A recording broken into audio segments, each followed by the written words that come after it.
todos.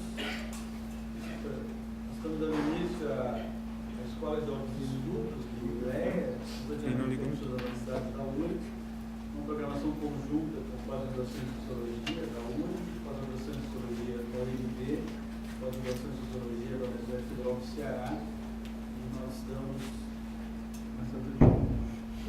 Bom dia a todos. Nós estamos dando início à Escola de Altos Estudos, que é um projeto da CAP, do Ministério da Educação, que executado pelo ILEA, Instituto Latino-Americano de Estudos Avançados da URGS, junto com o Programa de Pós-Graduação em Sociologia da URGS, o Programa de Pós-Graduação em Sociologia da Universidade de Brasília, o Programa de Pós-Graduação da Universidade do Ceará, que devem estar nos seguindo. Graças ao apoio do CPD e da equipe do ILEA, nós estamos transmitindo online essa e outras aulas, né? Assim como isso estará gravado, ficará disponível no site. Nós fizemos um canal no YouTube, ILEA URGS, já temos lá mais de 200 atividades disponíveis, né? Palestras, seminários, debates, e essas aulas também seguirão. Bom, o tema deste projeto é juventude, violência em juventude e mundialização. Então, nós foi tentar fazer uma discussão de qual é o papel da juventude na sociedade atual. Então, nós teremos aqui professores de vários países e nós começaremos um pouco, eu vou fazer uma exposição mais informativa, com alguns dados recentes sobre o Brasil e sobre o mundo, para nós vermos como se situa e se posiciona a juventude no quadro das violências na sociedade contemporânea. Então, esse curso deve ter sequência amanhã, sempre será terças e quintas, das 18 às 21 horas. Então, amanhã estará aqui, já está em Porto Alegre, o professor Arnaud Salles, da Universidade de Montreal, no Canadá.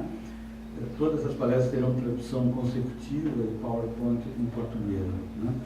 Depois virá o professor Júlio Merria, da Universidade de São Marcos, do Peru.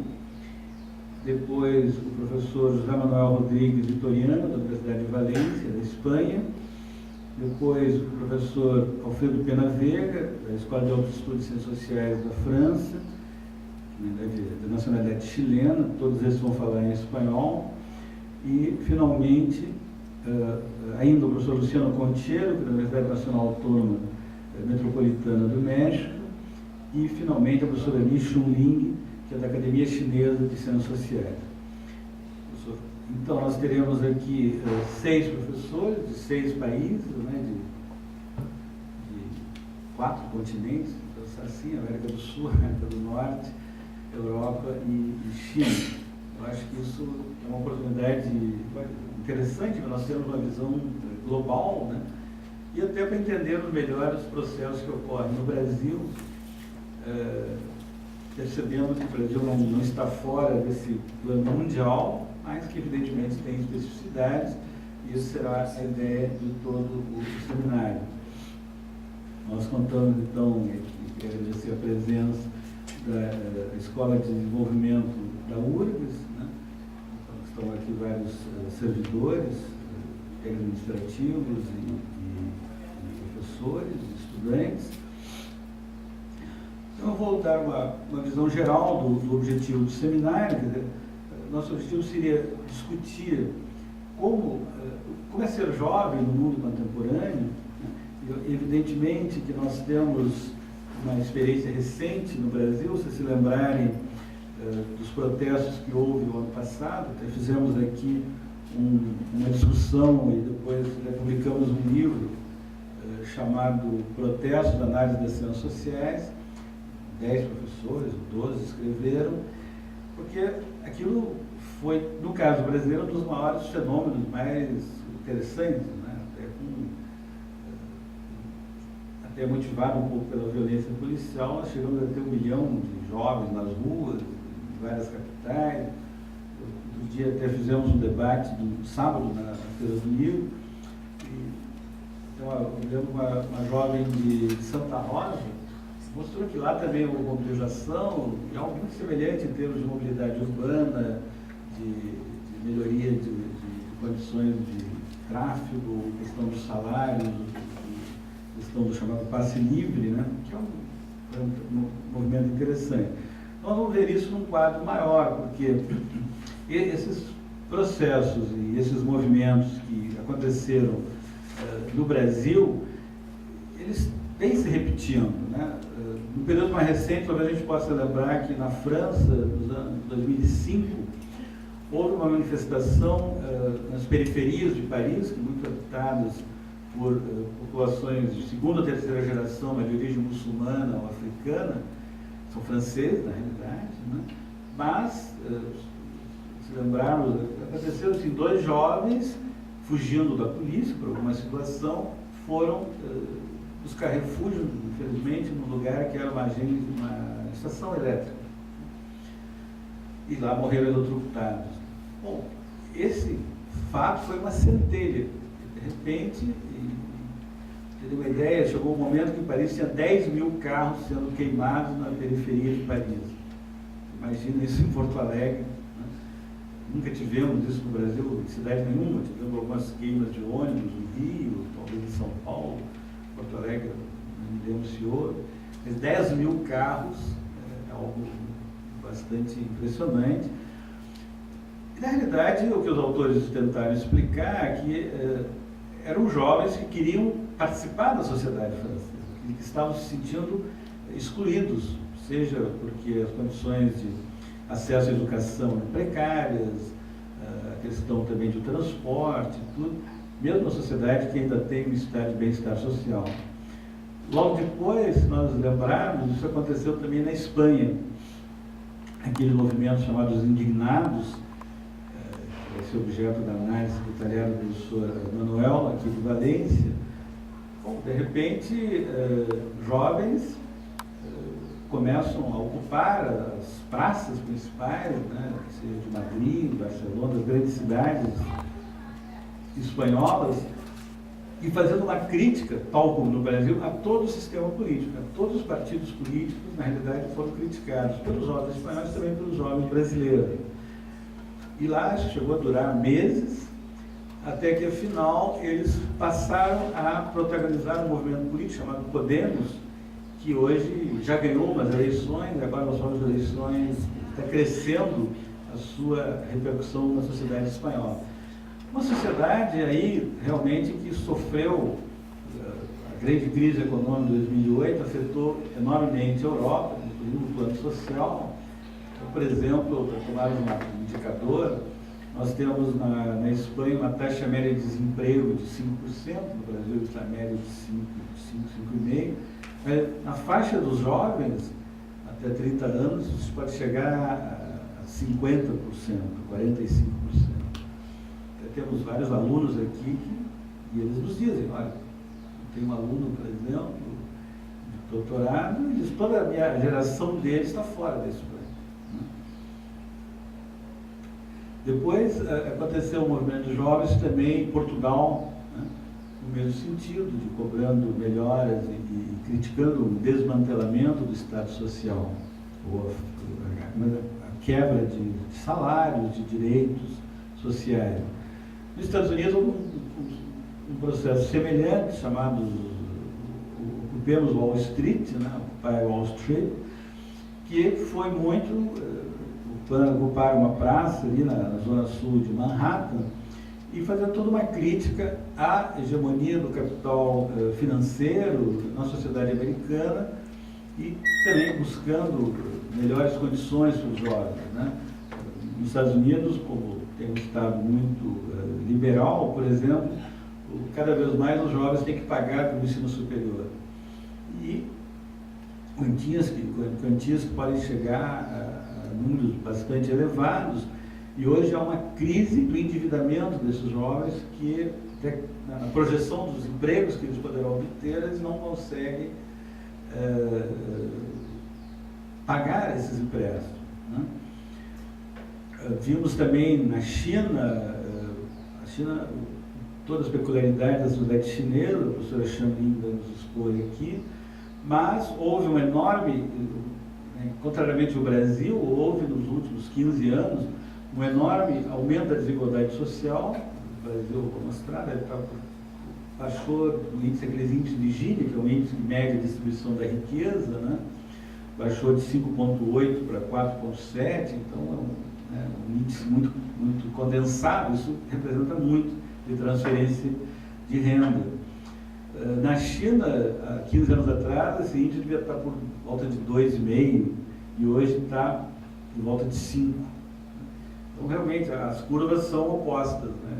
Porque no Brasil houve uma pequena, mais significativa redução da concentração da renda. Na China, a sociedade foi se distanciando. Isso, evidentemente, provocou muitos problemas. A China, a gente tem pouca informação, mas a China tem uma série de conflitos sociais hoje, seja em relação à mudança dos bairros tradicionais para bairros mais modernos, seja em relação à própria demanda por maiores salários. E, basicamente, a população trabalhadora chinesa são jovens, né? Trabalham, às vezes, em rotinas extremamente pesadas. Nós tivemos há pouco, né, um grupo aqui de professores alunos na China, e lá eles nos mostravam que a China hoje tenta sair de uma indústria de salários baixos para uma indústria criativa, ou uma indústria com inclusão de tecnologias. Esse salário baixo está indo para outras regiões da Ásia, como Vietnã, Camboja, Tailândia, etc. Então, o que nós percebemos é que, como eu digo, é muito difícil ser jovem hoje, né? Hoje, ter entre 20 e 30 anos, em muitos lugares do mundo, não é fácil, né? Seja por razões do mercado de trabalho, seja por questões de acesso à educação. Então, por exemplo, o que acontece na China é que essa desigualdade também se refletiu na desigualdade no acesso à educação. Vou mostrar alguns dados aqui do Brasil. Nós temos um grande problema. Se houve um aumento da população universitária significativa nos últimos 15 anos, de 2 milhões e meio, alguma coisa assim, para 7 milhões e meio, enorme, né? E ainda assim nós temos um problema na educação média. Nós temos, da população que deveria estar estudando, de 15 a 18 a 19 anos, 20% não está na escola. E nós vamos ver pelos dados, também não estão trabalhando, pelo menos no trabalho formal.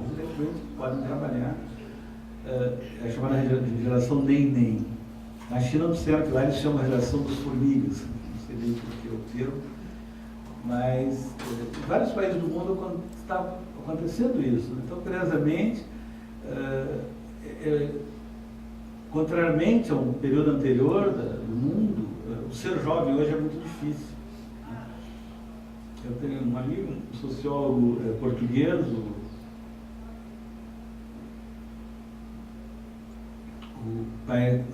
Machado Paz, ele tem uma imagem muito interessante. Ele diz que a nossa geração, a minha geração, a vida era como um trem, eles chamam em português, em Portugal, um comboio. Você entrava num comboio e você tinha mais ou menos, né, uma probabilidade de destino. Você ia conseguir um emprego, qualquer que fosse, um emprego digno, constituir uma família, etc.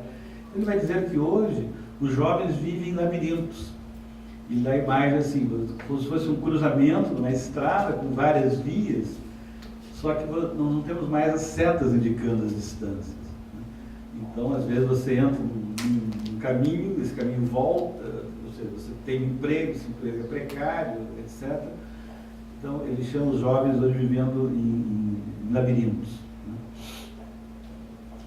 Bom, então essa é a ideia geral de todo o seminário, que os professores vão então detalhar para os seus países, mas a nossa ideia sempre é ter uma visão, primeiro, mundial, né? Nós estamos partindo aqui do princípio de que, nos tempos atuais, nós precisamos ter uma visão mundial do mundo para entendermos o nosso cotidiano interno. Tá? Que Bom, nós estamos sofrendo informações o tempo todo, nós temos informações do mundo em tempo real, né? Nós podemos observar o mundo também em tempo real, essa vantagem das novas tecnologias da informação, das redes, etc. Mas, ao mesmo tempo, nós precisamos entender algumas especificidades, né? E, bom, com esse conjunto de 6 professores, né, de 4 continentes, nós vamos ter uma visão extremamente interessante.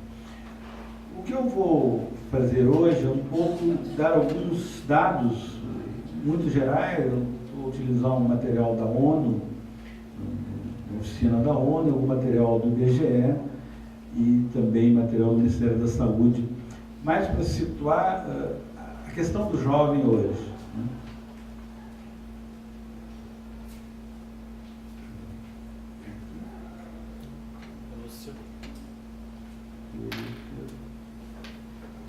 São teclados.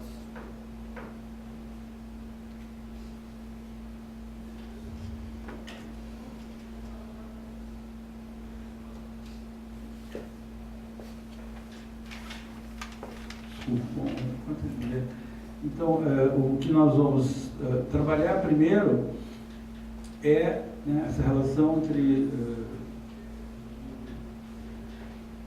jovens e violência, né?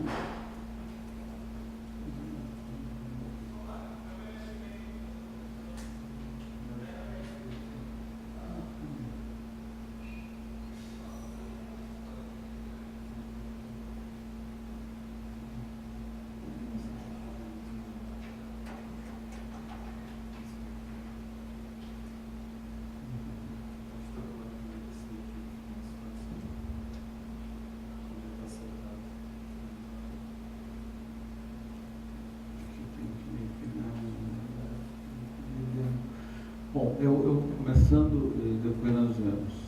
Não, agora deu. Milagres da informática. Bom, isso eu não tive tempo de traduzir, mas vamos traduzir agora. Então, é um material da ONU que ele vai classificar o que chamamos mortes violentas. Depois nós vamos ver o quanto isso atinge a juventude no Brasil, né? Então, a ONU vai classificar as mortes violentas em 3 grandes tipos: aquelas que resultam de guerras e conflitos, aquelas que resultam de suicídios, né? E aquelas que resultam de mortes em situações não de conflito, né? Não de conflito de guerras, mas de conflitualidades internas de cada sociedade, né? Então, eles vão dividir os conflitos de autodefesa, as mortes em autodefesa, as mortes em intervenções legais e os homicídios não intencionais por negligência ou não negligência. E nós vamos ver depois no mapa do mundo que onde tem mais mortes violentas, porém não em conflito, menos homicídios existem. E ao contrário, né? Então, os países, por exemplo, escandinavos, que têm pouquíssimos casos de mortes violentas por homicídio, vão ter enormes taxas de suicídio, né? E eu acho que é muito interessante esse material da ONU, porque quando ele vai discutir o que ele vai chamar de homicídio intencional, aquele do qual há uma decisão de matar, ele vai definir isso em 3 grandes categorias. Aquelas que estão relacionadas a outras atividades criminosas, né? Como no caso do Brasil, muito a situação de mortes derivadas ou de conflitos entre membros do crime organizado ou de conflito do crime organizado com a polícia. Uma situação que nós vamos ver, que eles chamam interpessoal, quer dizer, aqueles que são desavenças, até mesmo entre conhecidos, e que, já que no caso brasileiro, assim como no caso americano, ou venezuelano ou colombiano, como existe uma enorme oferta de armas, né, legais ou ilegais. No Brasil nós temos 18 milhões de armas, os estudos são de que 9 milhões seriam ilegais, né? Elas se transformam em uma desavença pessoal que antes podia terminar em algum esforço físico, na realidade ela se torna letal. E a questão também derivada de situações sociopolíticas, né? Nós vamos ver depois em detalhes. Este mapa aqui eu acho muito interessante porque ele vai mostrar as taxas de homicídio, no sentido de, taxas aqui nós sempre pensamos o número de homicídios por 100 mil habitantes. Então, é uma medida que dá para comparar distintos países, né? Então vejam, aqueles mais de 30, que seria uma situação terrível, né? Nós teríamos, no caso da América Latina, a Venezuela, né, e a Colômbia, com situações diferentes. Na Venezuela mostra um pouco esse paradoxo, de países que têm uma redistribuição de renda, porém apresenta uma alta taxa de homicídios, que chega a 50 talvez, e países como a Colômbia, que evidentemente aí se agrava, que tem um conflito sociopolítico junto. Então você tem uma mescla de conflitos de tráfico junto com conflitos de guerra civil, né, da guerrilha, havia pouco grupos paramilitares, com o exército, e todo um esforço hoje de acordos de paz. Ainda, se você olhar no mundo, a taxa mais preta, mais escura, temos aqui na África do Sul, né, e depois, os países aqui devem ser Afeganistão, eu acredito. Bom, num segundo momento, nós temos Brasil e México, né? Alguns países da América Central têm também uma taxa elevada, principalmente Honduras e El Salvador, países que tiveram conflitos internos e que depois, hoje, são muito países que é um trânsito principalmente de drogas, da Colômbia para o México.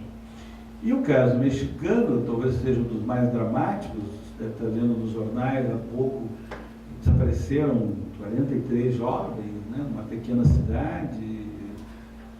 Até ontem eu via que o presidente mexicano recebeu esses jovens, recebeu as famílias dos jovens, eles não conseguem localizar, evidentemente, as alturas devem estar mortos. Uma aliança entre alguns setores políticos com o crime organizado ou polícia, não se sabe bem. Bom, o México é uma tragédia recente, nós podemos chamar assim, né? O ex-presidente declarou a guerra às drogas. O resultado disso foi que em 10 anos o México se tornou um país com 100 mil, quase 100 mil mortos. Um país totalmente dividido entre cartéis, né? O cartel do Golfo, o cartel os Zetas, quer dizer, uma parte das forças especiais do exército mexicano criou seu próprio cartel, né? Saíram. Por outro lado, aqui o cartel de Tijuana, Ciudad Juárez, né, no norte, bem na fronteira, e aqui o cartel de Sinaloa e alguns outros 3 ou 4 cartéis por aqui. Deve ter 5 ou 6 cartéis hoje na cidade. E por outro lado, que uma parte das polícias muito corrompidas, até um setor do exército desertor. Hoje as forças que combatem os cartéis, na verdade, vêm da Marinha, né? Forças altamente especializadas da Marinha. E como o outro lado também tem forças muito especializadas, com alto poderio armado, isso explica a enorme letalidade dos conflitos, né? Saiu recentemente um livro do Roberto Saviani, um jornalista italiano, chamado 000, que é a história mundial do tráfico de cocaína. É um livro impressionante, porque ele mostra, por exemplo, você tem uma rede hoje que articula as máfias europeias com os cartéis mexicanos e colombianos. A rentabilidade de uma tonelada de cocaína que sai da Colômbia para chegar na Europa de 1 para 50, mais ou menos. E você tem hoje, imagine, todo um crime organizado, né? Hoje há uma figura chamada gerente de logística, que deve ser um jovem de 20 e poucos anos, que deve ficar em uma praia muito agradável, com o seu computador, organizando toda essa logística, né?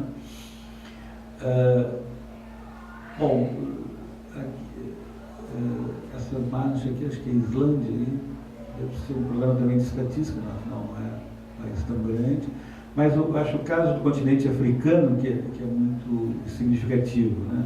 Veja, aqui nós temos Moçambique, Angola, Nigéria, Zaire, toda uma série de países que a grande crise dos anos 90, a partir dos processos de globalização econômica, foi exatamente a África, onde toda aquela descolonização hoje padece às vezes até de disputas tribais, às vezes de governos ditatoriais.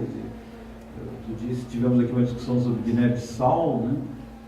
Por aqui, golpes de Estado, etc.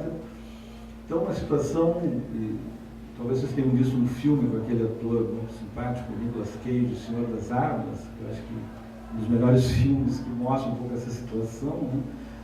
O mundo pós-Guerra Fria, que na verdade vira uma guerra localizada no continente africano. E o que eu acho que é interessante, fora aqui, eu acho que o Afeganistão, né, aqui, o Irã, que tem uma guerra, né, hoje, quando a gente vai para a Ásia, esse quadro vai esmaecendo, né? Óbvio, você tem aqui o caso da Rússia, que sofreu com todo o final da União Soviética, toda uma relação entre crime organizado, desestruturação do Estado, mas quando nós chegamos a países como Índia, China, aqui o sudeste da Ásia, para não falar da Indonésia e da Austrália, vão esmaecendo essas. E aí também nós vamos ter que discutir um pouco isso, porque isso não quer dizer que não hajam violências, né? Eu acho que o caso mais flagrante disso é o caso da Índia. Devemos se lembrar o ano passado, todos aqueles casos de estupros coletivos de jovens, né? Algo que certamente já existia, só que ficava obscurecido, né?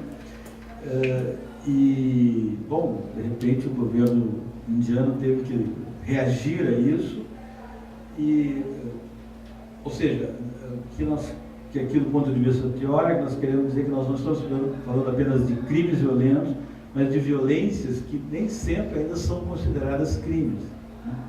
Se nós pudéssemos fazer um quadro do castigo corporal infantil, todos os países estariam com manchas muito fortes, né? Embora haja uma música funk que diz que uma palmada não dói, na realidade, essa é uma questão de violência que vai sendo cultivada dentro das casas, né? Nos Estados Unidos, em todos os países, eu morei muito na França, lá as pessoas batem nos filhos na face no restaurante, porque caiu um pão, né? Quando o cachorro ali é acariciado, a criança na Europa toda essa, né?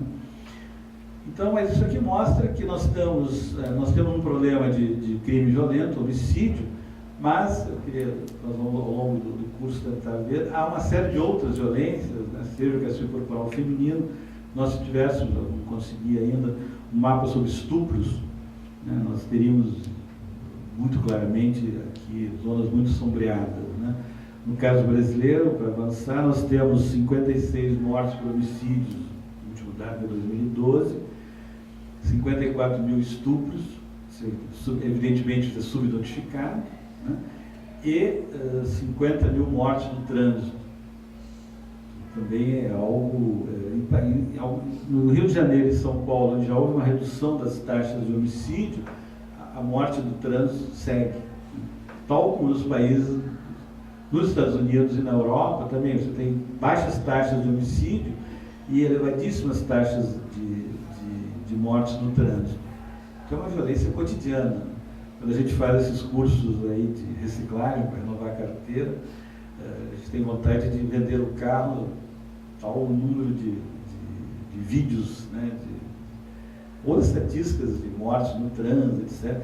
E ali não são criminosos, são pessoas como nós, bons pais de família, mães de família, que de repente, por uma situação que é que ser discutida, né, porque que o carro é um instrumento de poder de homens e mulheres, né? E eu acho que nos igualamos, homens e mulheres, tanto na competência da direção quanto no focalizar o carro como um instrumento de poder, né? Bom, esse quadro aqui que eu trouxe da Unesco é interessante porque ela colabora, falando do homicídio no mundo, né? As vítimas por sexos, por grupos de idade. Então, vejo, obviamente que as mulheres são menos vítimas da morte por homicídio. Elas são muito mais vítimas dos estupros. Agora, mas as mulheres jovens, que é essa figura aqui, elas são relativamente mais vítimas de homicídios. Então há uma seletividade por idade, mesmo entre as mulheres, embora as mulheres tenham menos homicídios. Bom, evidentemente que a morte homicida é 93% um fenômeno masculino. Vou mostrar que no Brasil nós já temos, podemos chamar de um genocídio de jovens, talvez 1 milhão de jovens tenham morrido por homicídio desde que temos os dados de 82, dados do Ministério da Saúde, mas é 95% homens jovens. Isso já dá, vou mostrar depois a pirâmide de idade brasileira, a gente já pode ver uma pirâmide, uma espécie de falha na pirâmide de idade, né?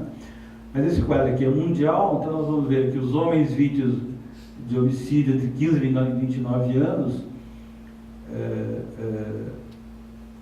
são 35%. Né? Aqui mais aqueles entre menos de 20 e mais de 29, ainda tem 44%, que incluindo os jovens, os mais jovens, as crianças e os outros grupos de idade. Então, o que eu achei interessante esse quadro é que ele mostra que há uma desigualdade na morte, vamos chamar assim, entre homens e mulheres, e entre grupos de idade dentro do grupo de homens e mulheres. Bom, um dos fenômenos que aparece muito, né, em alguns países não é considerado crime, é essa chamada morte íntima, ou essa violência doméstica, que pode chegar, óbvio que isso aí é muito facilitado pela disponibilidade de armas, aquilo que podia ser uma disputa doméstica, ela se torna mais letal porque você tem armas disponíveis, armas em casa, etc. Né? Mas, novamente, aqui uma desigualdade muito grande. Vejam, enquanto que nas Américas, aqui as 3 Américas, na Europa, as mulheres são relativamente menos vítimas. Na Ásia, é interessante ver o quadro anterior, né? Enquanto que na Ásia, esse mapa, nós vimos que os homicídios eram relativamente menos. Se nós focarmos agora as mulheres, isso, embora em número menor, mas relativamente aparece, né? Acho que essa figura é muito expressiva aqui, né? E a África também. Quer dizer, então você tem 2 continentes em que, no caso da Ásia, aparece muito mais uma violência orientada à mulher, por razões claramente culturais. Eu acho que aqui nós estamos vendo que a motivação do crime, digamos, por roubo, por interesse material, no caso do homicídio, é uma terça parte, talvez. Né? Uma outra terça parte é esse conflito entre conhecidos, um é de um grupo, o outro é de outro grupo, mas a violência doméstica é certamente uma terça parte desses homicídios, com essa predominância na Ásia. Né? Aqui eu peguei uns dados do Brasil, a grande disparidade, né? Enquanto que países aqui no sul, como o Uruguai e Chile, com taxas europeias, né? Ou seja, 3 homicídios por 100 mil habitantes, quase 8 homicídios por 100 mil. O caso brasileiro, 25,2, isso reduziu um pouco, agora continua. Evidentemente que isso tem uma disparidade entre os estados, que nós vamos ver depois. A Colômbia, 30, e a Venezuela, realmente, aqui, com os governos recentes, onde houve uma distribuição de ingressos, houve um aumento da violência. Isso dá margem ao que nós temos escrito, que é um paradoxo entre governos de inclusão social, de redução da desigualdade, porém, onde o fenômeno da violência emerge. Então, isso mostra, em primeiro lugar, que a associação entre pobreza e violência não é verificável, não é cientificamente provada, mas há outros fatores, como a questão da cultura e a questão das instituições. Que instituições, mesmo nós temos o caso da violência em algumas polícias brasileiras, que é muito grave, né? A polícia em São Paulo e a polícia no Rio de Janeiro mata mais do que por ano que na Inglaterra, nos Estados Unidos, a polícia vem a matar em confrontos, né? Então, essa desigualdade nós temos que refletir sobre ela. Bom, aqui eu vou traduzir. Então, o que o aluno vai falar, que o que é em comum entre homens e mulheres é o fato de ser jovem, né? Uma juventude em risco. Então, os grupos de 15 a 29, de 30 a 44 anos, são as maiores vítimas dos homicídios globais. Quase a metade, né, de todas as vítimas de homicídios estão entre 15 e 29 anos e um pouco entre 30 e 44. Na realidade, é a grande idade produtiva de homens e mulheres que são as maiores vítimas. Isso pode ser mais na América Central e na América do Sul, e em algumas regiões da Europa, da América Central e do Caribe, a própria faixa de idade de 30 a 44. O interessante desse dado é que entre 15 e 29 você tem quase metade das mortes por homicídio. Novamente, agora vendo isto por região e por sexo, né, nós vemos que uma média geral, nas Américas você tem por homem uma média, né, que vai desde o Chile até a Colômbia, em média 30%, e obviamente que as mulheres são menos atingidas, porém relativamente bastante. Na África, esse quadro, né? E no caso da Ásia, quase metade das vítimas são mulheres, né? Aqui é 10%, aqui é metade. Mesmo na África, aqui nós temos 30%, aqui nós temos 50%. Né? Esses dados são interessantes porque a gente antes não tinha essa distinção por idade e sexo e por região. A gente tinha uma imagem muito geral, portanto não dava conta. Isso permite perceber que há fatores culturais envolvidos e há fatores institucionais. Como é que as sociedades estão organizando suas instituições de controle social, que vão desde a polícia até os tribunais ou as prisões, né? Eu não trouxe hoje os dados das prisões, vou trazer no outro dia, mas hoje nós temos um grande fenômeno de encarceramento nos Estados Unidos, quase 4 milhões de pessoas, sob algum modo, 3 milhões de prisão fechada e mais 2, talvez 1,5 milhão de outras formas de prisão condicional. E no Brasil depois você tem a Rússia e depois o Brasil com mais de 500 mil pessoas encarceradas. Se você contar ainda outras formas, pode chegar a 700 mil. Né? Novamente o grande paradoxo, né? Quando houve redução da desigualdade social, aumentou a população prisional em situações que nós sabemos que é tudo menos uma ressocialização como se pretendia no início das prisões. Então, aqui eu trouxe novamente por país, né, as taxas de homicídio, que estamos diferenciando. Você veja que aqui está Brasil mais ou menos perto de 30, África do Sul, esse país do centro aqui, a Rússia, né, e o México. Então, obviamente, nós temos essa enorme diferença no mundo. Agora, as taxas de homicídio feminino, que são quantitativamente menores, porém, é interessante, embora o Brasil e alguns outros países da América Latina estejam presentes, também estão outros países africanos e alguns países asiáticos, né, que estavam bem menos. No cômputo geral, ela aparece com menos número, mas quando nós identificamos o sexo feminino, aparece uma desigualdade. Né? Eu acho que é quase o mesmo dado, esse aqui eu já repeti.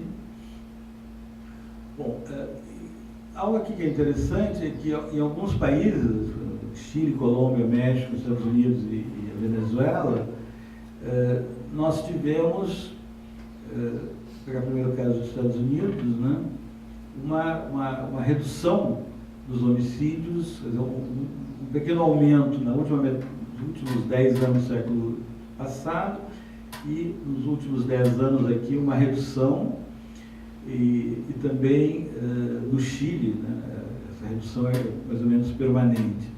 Se nós olharmos aqui a diferença do México, né, vejam que quando o México estava em taxas até muito recentes, como eu falava, nos últimos 10 anos, até 2005, quase chegando a uma taxa europeia, de repente esse salto, né? O que tem que ser explicado por questões políticas, o tipo de estratégia que o governo mexicano tiveram e também o enfrentamento dos cartéis entre eles e dos cartéis com a polícia, com o exército, com a marinha. Realmente é um país que, isso eu acho que é muito preocupante, que é um país que tem ido ao México nos últimos, desde os anos 90, é uma maravilha, né? E de repente nós tentamos, no âmbito do Conselho Latino-Americano de Ciências Sociais, 2 vezes organizar seminários acadêmicos sobre essa questão de violência e tudo.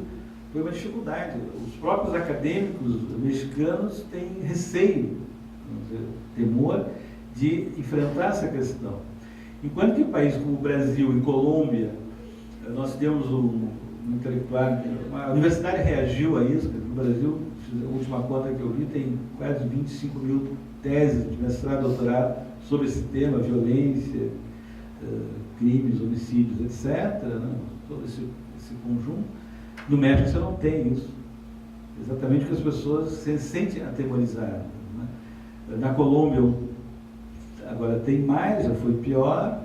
Mas se nós olharmos aqui o caso da Venezuela, que eu acho que novamente o contra-exemplo, né? Exatamente nesse período houve uma maior redistribuição de renda na Venezuela, pelos governos, desde o Chávez, agora o Maduro.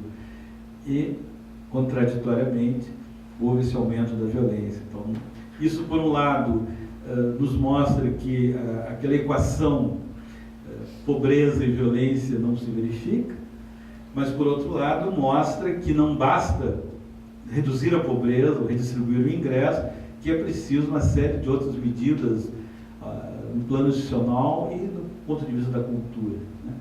A violência doméstica não é um problema de crime, não é um crime por objetivos materiais, né? É uma questão cultural, né? Essa desavença entre amigos também, que de repente você está alguém de 2 clubes de futebol, aquilo vira. Obviamente que você tem facilitadores, talvez o uso do álcool, de drogas, é um facilitador, e também a disponibilidade de armas. Quando houve redução, vou mostrar depois, violenta no Brasil, foi quando houve a campanha de desarmamento. A primeira campanha, eu acho que há uns 10 anos atrás, tanto, foram recolhidas mais de 400 mil armas, a segunda já não foi 40 mil. Então, eu acho que esse exemplo da Venezuela é um exemplo grave, mas que merece, quer dizer, faz com que elas tenhamos que ter explicações um pouco mais complexas, né? E o último dado aqui da Colômbia, né? Então, veja, mesmo num país que talvez tenha sido o pico dos enfrentamentos armados, né, da guerra civil, mas mesmo houve um decréscimo crescente e se der certo os acordos de paz que estão sendo negociados, talvez isso se reduza. Bom, então o que nós vemos até agora foi muito no plano mundial, o que nos dá algumas indicações. Primeiro que esses homens e mulheres jovens aparecem como grandes vítimas, né, desse fenômeno de violência. Segundo, que há uma diferença grande entre homens e mulheres em termos quantitativos, mas que as mulheres sofrem muito em países por causa de uma violência machista e falocrática e que relega as mulheres no segundo lugar. Então, isso é extremamente preocupante, mas nós vamos ter a oportunidade de discutir isso melhor com os professores das suas diferentes.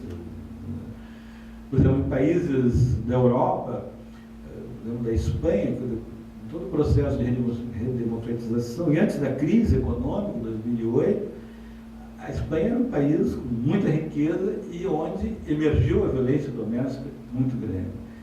E com a crise, essa violência também aumenta, até porque, como o homem já não consegue, muitas vezes, desempenhar os seus papéis de provedor, mesmo a sua superioridade de macho, vamos chamar assim, ele reage violentamente como, né, uma espécie de compensação. Então, em terceiro lugar, é evidente que aparece algo comum a todos os países, que é a disponibilidade de armas, seja na África, seja no Brasil ou nos Estados Unidos. Nos Estados Unidos hoje você tem até a figura da violência escolar letal, desde 1999, Columbine, e curiosamente não nas grandes cidades, não nas zonas mais de guetos, sejam de latinos ou negros, mas nas pequenas cidades norte-americanas. Eu vi um mapa da chamada violência escolar letal, que já teria tido nesses quase 15 anos cerca de 200 pessoas, pelo menos, mas tem muito impacto na sociedade americana. São sempre em jovens na escola e em cidades, aquelas cidades, subúrbios americanos, né? Cidades que antigamente eram chamadas um pouco assim, o sonho de todos, que a gente vê muito nos filmes na televisão. E algo que vamos discutir melhor depois, porque na escola, né?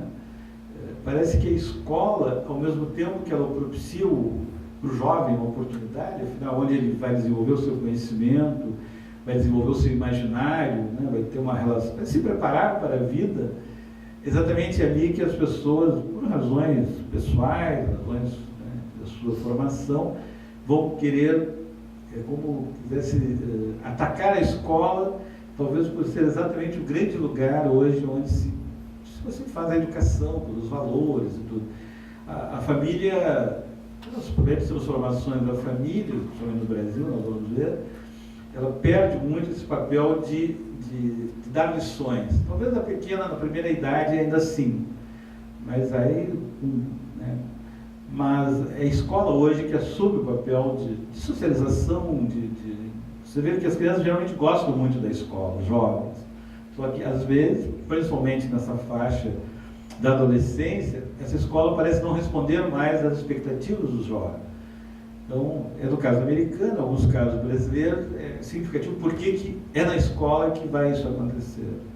Nós fizemos uma pesquisa aqui, em 1995, quase 20 anos atrás, a pedido da Prefeitura de Porto Alegre, a Secretaria da Educação nos chamou e disse, olha, nós queremos introduzir os melhores métodos educacionais, Paulo Freire e outros, mas os professores, e ela mostrava as cartas dos professores, os professores querem muros das escolas. E daí nós visitamos as 40 escolas do município, fizemos até um livro, e ficou muito claro que uma parte desses conflitos era porque os jovens queriam, em bairros de periferia, das grandes cidades, em Porto Alegre também, nesses bairros periféricos, a escola é o último lugar público que existe. Você não tem muitas vezes a praça, você não tem mais a igreja, não tem mais o cinema que a minha geração ia. Né? E então, às vezes, esses jovens queriam entrar na escola nos sábados e domingos, né? Jogar bola, e aí havia conflitos. E, ao contrário, nasquelas situações que nós observamos, em que as escolas tinham uma relação com a comunidade local, esse problema não existia. Talvez houvesse outros, né? Esse problema não existia. Assim, eu não posso deixar ele...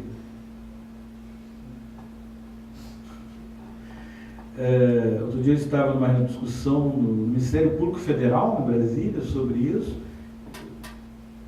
O Ministério Público tem toda uma ação hoje em relação à violência na escola, e eram pessoas de Brasília e da cidade satélite, os professores muito indignados com a presença ou efeitos do crime organizado dentro das escolas.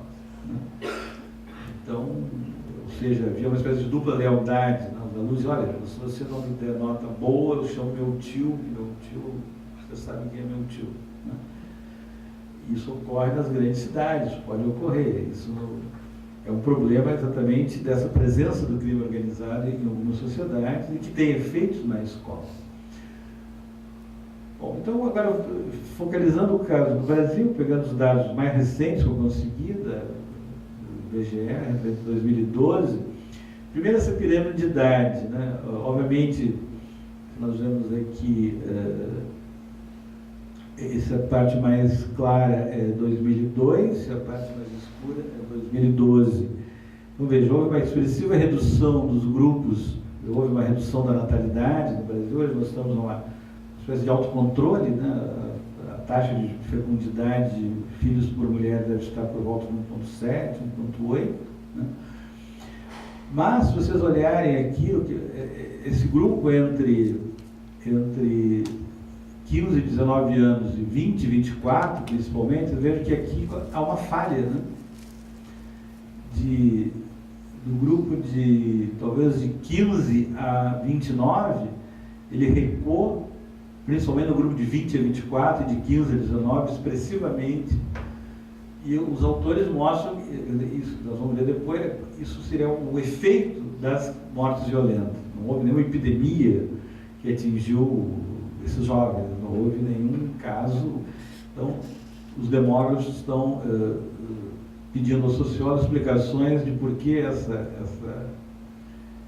falha. E, obviamente, aqui é muito maior entre os homens do que entre as mulheres. As mulheres ainda...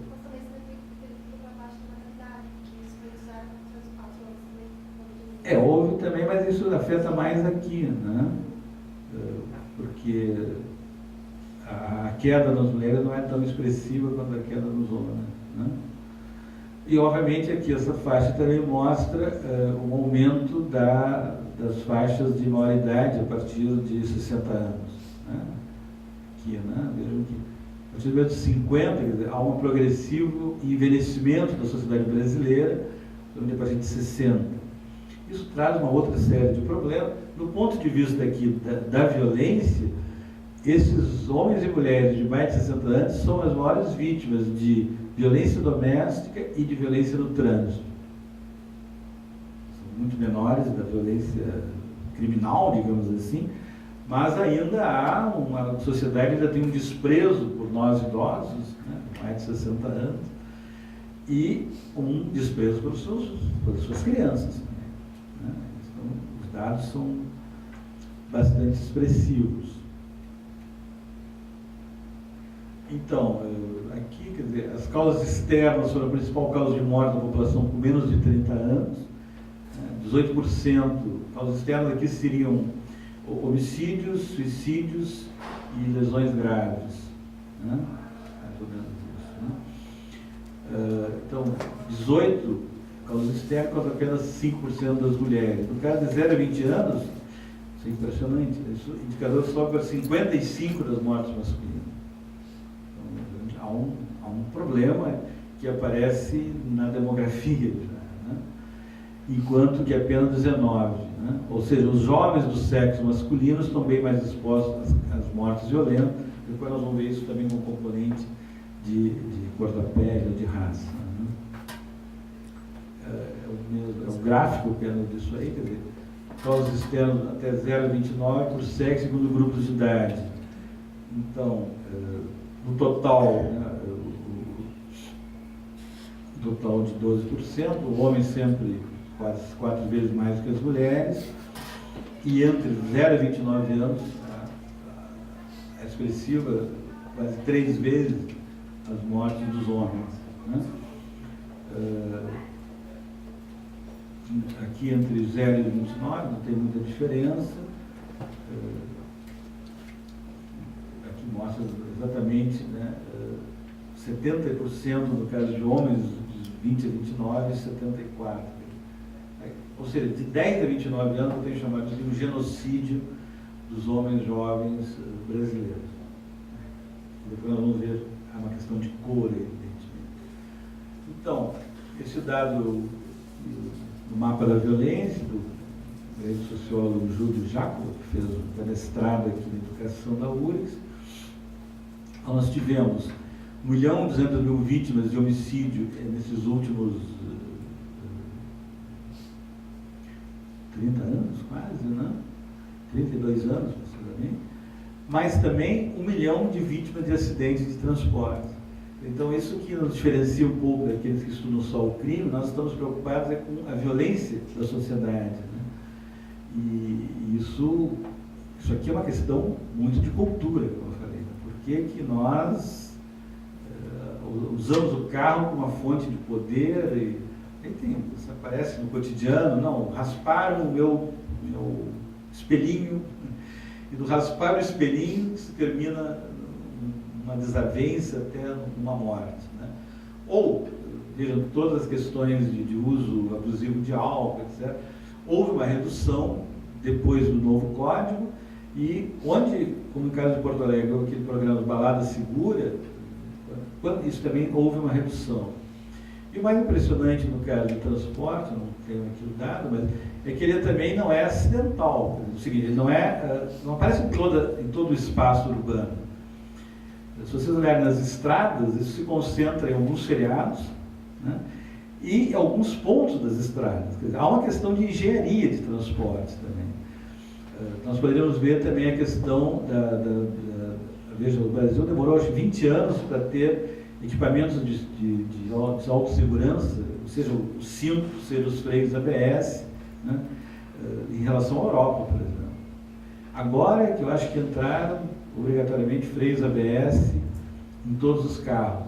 E se nós olharmos o percentual de carros populares, esses carros aqui também tinham menos segurança, né? Por outro lado, no caso da engenharia do transporte, o professor da nossa universidade estuda muito isso. Você deve se lembrar aqui, perto de Viamonte, a chamada Curva da Morte. Em todas as estradas, não tem lá sempre um lugar onde tem muitas cruzes, né? Bom, tem uma questão de engenharia, você tem que cortar aquela curva, aquela situação, né? E no meio urbano a mesma coisa.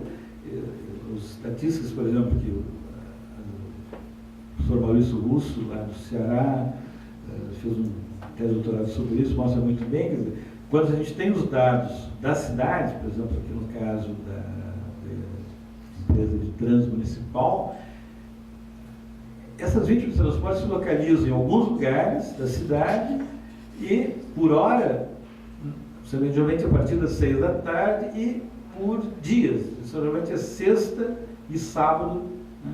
Ou seja, das 6 horas da sexta-feira até as 5 horas da manhã do domingo, se concentram enormemente esses acidentes. Eu acho, inclusive, que a expressão acidente é equívoca, né?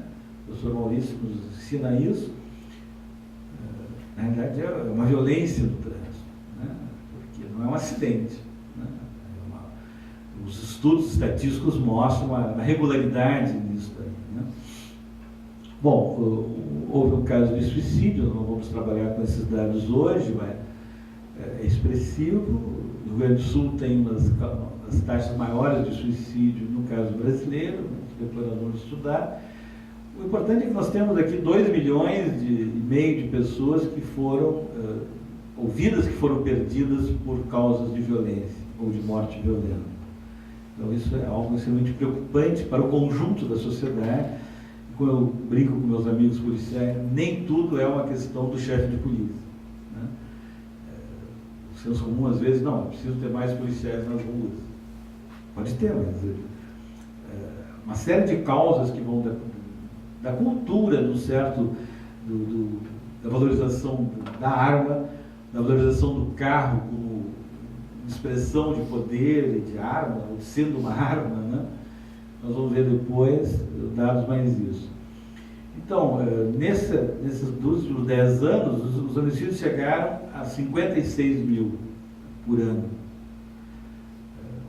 Que é uma taxa, um número altíssimo, né? Que nós temos todos que nos preocupar com isso. Bom, então aqui novamente, essa é outra fonte, aqui no Ministério da Saúde, né? Os homicídios de jovens por 100 mil permanecem altos, 56 ou 57, né? Não baixaram em 12 anos, que é importante, não houve baixa ainda. Quer dizer, as políticas públicas, ou as políticas de campanhas, etc., não foram suficientes para isso, né? O que é preocupante é que houve um primeiro período em que houve uma caída expressiva, né? 5 pontos aqui, e os autores o IBGE reconhece o impacto das políticas de desarmamento e algumas políticas de enfrentamento à violência, principalmente em São Paulo e Rio de Janeiro. No caso do Rio Grande do Sul, isso é mais ou menos estável, né? Houve uma pequena redução também no estado de Pernambuco. Mas de 2007 para cá, nos últimos 5 anos, houve uma retomada dessas taxas de homicídio. Novamente, nós temos que todos nos preocupar com isso. Pegando o último dado, 2012, vejam aquilo que nós falávamos para o grupo de idade, né? Então, números de taxas de homicídio por 100 mil, vejam os números das taxas entre 20, 24, 20 e 29 anos, são, ou até 39, né? Você tem aqui um conjunto, os demógrafos trabalham com o conceito de anos de vida perdidos, né? Então, eles fazem uma projeção. Bom, se as pessoas continuassem na vida produtiva, né, estariam continuando aqui mais 40 anos, outros mais 30, outros mais 20, o quanto de riqueza social, cultural, econômica a sociedade está perdendo. Acho que esse é o grande raciocínio, né? Então, é muito preocupante isso. Aqui, voltando agora aos acidentes de transporte, e no caso da vitimização juvenil, né? Então vejam, se nós temos aqui a vitimização jovem, ela é muito mais expressiva que a não jovem, né? Taxa não jovem, quer dizer, chega a expressiva, mas há uma diferença mostrando aqui, como eu falava no início, que é um genocídio da juventude no país do futuro. Grande contradição. Nós vemos falando do Brasil, o país do futuro, de repente nós vemos que nossos filhos estão morrendo, filhos e filhas estão morrendo. Então isso exige uma preocupação de todos, né? Agora, esse dado acho que é expressivo do trânsito, vejo, motocicleta, né? Isso aqui, houve um aumento do poder aquisitivo, houve uma redução, talvez, dos equipamentos. E olha, nos últimos 26 anos, ela sobe quase que 8 vezes, né? Talvez mais, quase 10 vezes. Algumas cidades brasileiras têm um mototáxi, né? Algumas cidades você tem o maior índice de traumatismo craniano exatamente nas cidades que têm alto índice de mototáxi. No Rio Grande do Sul acho que está proibido, mas em todo o estado, só em Porto Alegre, algumas cidades têm. E se vocês olharem bem, o mototáxi, ele aumenta isso aqui, né? Até porque as pessoas, quando estiver nas aulas de trânsito, dizem, não, o passageiro tem que ter tanto conhecimento né, de como andar em moto quanto o passageiro, quanto o motorista. Como um táxi, evidentemente isso não vai ocorrer, né? Então, a vulnerabilidade dessas pessoas é muito maior. Acho que a moto não deveria ter categoria. Acho que tem um microfone. Só para dar um... Tá, sim. Posso? Não sei, eu queria gravar também, mas tudo bem. Quando a gente acompanha a violência, eu acho que a moto não deveria ter categoria. A moto deveria ser proibido. Exato. Porque o alto índice de criminalidade também é moto. Também, hoje você tem o professor César Barreira, que está nos assistindo do Ceará, ele tem estudado o chamado crimes por encomenda, e hoje, que se antigamente era na zona rural, é na zona urbana, principalmente de figuras dessas, né? Bom, esse gráfico novamente nos dá um dado por faixa etária, quer dizer, o maior crescimento foi nessa faixa aqui de 15 a 19 anos, né? Veja, de 2000 a 2012. Ou seja, então aqui a questão da cor, nós chegamos aqui. As taxas de homicídios de brancos eram de 27 por 100 mil, as de negros de 37. Ou seja, morreram mais 73% de negros do que brancos. Negros aqui somando a população que se autodeclara preta e parda, né? E no período mais recente, esse índice ainda quase que duplicou. Aqui tem o gráfico. Então, as taxas de homicídio branco e negro, de vitimização negra na sociedade brasileira nos últimos 10 anos, então você tem essa taxa, população branca, uma redução, a vitimização aumenta, porém é predominantemente uma vitimização de pessoas autodeclaradas negros. Novamente, aquilo que nós falávamos, que no Brasil você tem uma situação de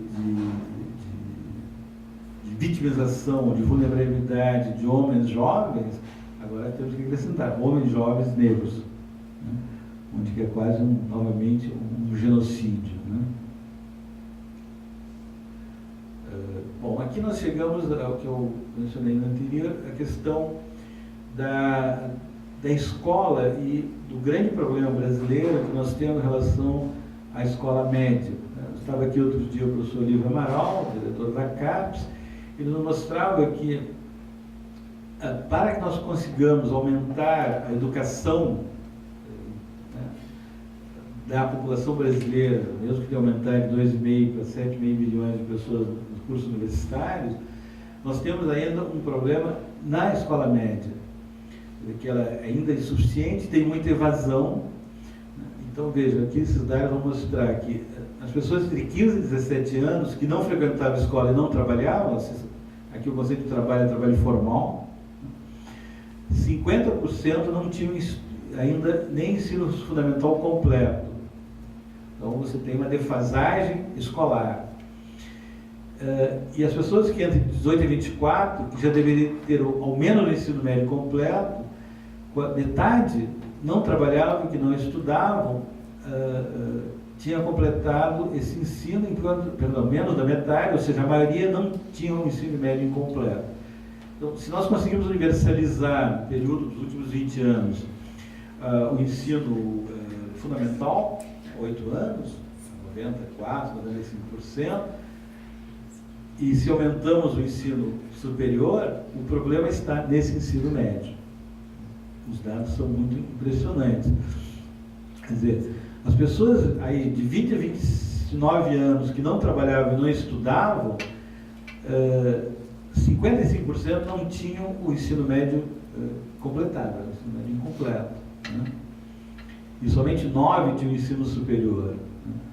Então, quer dizer, isso mostra que se nós queremos ser uma nação desenvolvida, há um problema no ensino médio. O livro aqui nos alertava de que as universidades têm uma responsabilidade no sentido que, se houver, se nós formos superando essa distância no ensino médio, nós temos falta de professores de ciências, de física, matemática e química, por exemplo.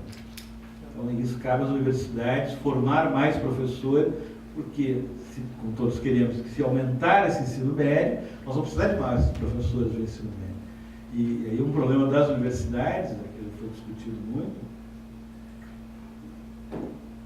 de que essas universidades há um certo, vou chamar assim, um desprestígio das licenciaturas. Isso, óbvio, que talvez haja razões econômicas, os professores são menos remunerados do que deveriam no ensino médio. Bom, isso é uma questão sindical. Nós, professores universitários, os servidores administrativos, fizemos uma luta sindical para melhorar nossos salários nos últimos períodos. Então, há um problema desse ensino médio ou ausente, quer dizer, há uma deserção escolar. Então, você vai perguntar por que a escola não responde mais às expectativas. É um problema da escola, de ensino médio, que nós temos que discutir, mas também da necessidade de expansão. Aqui é interessante, aqui é um dado que diz pessoas também nessa faixa de idade que não trabalhavam e não estudavam naquela semana, né? Que assim é feito a pesquisa do IBGE. Então, vejam, havia um total as mulheres, e aqui novamente aparece uma vulnerabilidade feminina, as mulheres são muito menos educadas do que os homens, porque aí uma das razões é a gravidez precoce. mostrando, em que a menina, praticamente, né, fica fora da escola por uma questão, novamente, eu acho uma questão de cultura, né, de educar essas jovens, né? Mas eu gosto muito das estatísticas, elas nos impressionam muito mais do que qualquer palavra, né? Então, aqui uma estatística fria, né? 70% das mulheres nem estudavam nem trabalhavam entre 15 e 29 anos. Ou, perdão, dos que não estudavam, 70% eram mulheres, né? E aí, mais ou menos, se perdura isso nos outros faixas de... Agora, em relação a essas pessoas que não estudavam e não trabalhavam, a sua formação, vejam que muito poucos tinham ensino superior, ou fazendo o completo, muito poucos, ou nós compararmos aqui, menos da metade é que tem um ensino médio completo e superior completo ou incompleto, enquanto que a maioria, que chegamos a quase 56%, tem um ensino médio incompleto numa idade que já deveria ter. Então, acho que isso mostra, novamente, um problema com a juventude brasileira. E certamente, se nós estamos falando aqui de outros países, isso se repete em alguns outros países. Como eu sempre digo, há muitos anos, é muito difícil ser jovem agora. O mesmo dado, né, ainda na PNAD, quer dizer, pessoas de entre 15 e 17 que frequentam o ensino médio fundamental regular ou não frequentam, quer dizer, o que frequentam seria 54%, o que estão ainda no ensino fundamental seria 15%, né? Perdão, seria 27%, e o que não frequentam daqui mais ou menos 20%, ou 16%. Então essas pessoas, novamente, aquele grupo chamado NEM, né? E depois nós vamos discutir um pouco os protestos, né, que houve no ano passado. Eu acho que uma parte dessa população estava nas ruas. Eu acho que uma parte aqui, algumas pesquisas feitas como quem estava nas manifestações, dizem que mais ou menos 50% a 60% tinham um ensino superior incompleto ou completo. Foi uma população escolarizada, né? Mas uma parte estava aqui. E eu vamos falar melhor sobre isso, mas eu me lembro que, presenciando, ouvindo relatos, havia um grupo de jovens com muita raiva e que iam depredar. Eu não acredito muito que a depredação fosse ideológica, porque era o banco que representava o capitalismo, ou a prefeitura que representava o Estado. Havia um sentimento de uma raiva, né, de uma espécie de ressentimento, né? Eu acho que isso aqui deve nos preocupar. Por que esta raiva? Isso aconteceu muito na França, como eu falava, né? Mas aqui também, uma parcela dessas pessoas que foi para as ruas, e que talvez seja muito presente no percentual de votos nulos que houve na última eleição presidencial, que chegou a 20%, né? Nulos brancos e chegou a 20%. Em algumas cidades do Rio de Janeiro esse percentual aumentou, né? Então, eu acho que aqui mais ou menos o que os partidos políticos deveriam se preocupar, quer dizer, aqui há uma população que está fora da esfera da representação política. Então, isso novamente, como que nós vamos incorporar esses jovens à representação política, qualquer que seja a agremiação partidária? Eu acho que isso, por trás disso, é esta raiva. Então nós temos que, né, como todos nós trabalhamos no setor educacional, nós temos que nos perguntar por que esta raiva, né? Bom, aqui um outro termo que eu acho muito interessante é chamada geração canguru. Talvez muitos aqui vivam isso, né? Minha geração, assim, é um orgulho você sair de casa aos 21 anos, ou 22 anos. Eu saí um pouco mais tarde, já saí aos 22 para fazer mestrado, mas muitas pessoas da minha idade saíram entre 20 e 21 anos. Hoje você tem essa chamada figura da geração canguru, que jovens até vivem, continuam vivendo, né? Os autores vão dizer, bom, tem várias razões que explicam isso, uma pode ser financeira, outra emocional, né? O que é interessante é que contrariamente àquela ideia do jovem ousado, do jovem que vai se emancipar, né, é como, e por outro lado talvez seja bom, as famílias ainda representem um acolhimento a esses jovens. Isso aí passou de 20% a 24%, 60% dos jovens eram homens. Curiosamente aqui, as mulheres são mais ousadas do que os homens, isso vai afetar alguns dos meus colegas machistas, mas os dados estatísticos estão aí. Né? É curioso isso, né? As mulheres saem mais rápido de casa do que os homens. Isso, temos que ter outras explicações para isso. Parou de passar?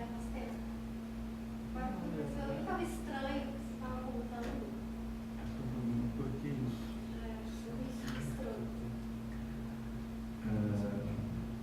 Desculpa, professor, não teria avisado. Não estou fazendo que você tá, porque ainda dá para falar isso, integrar.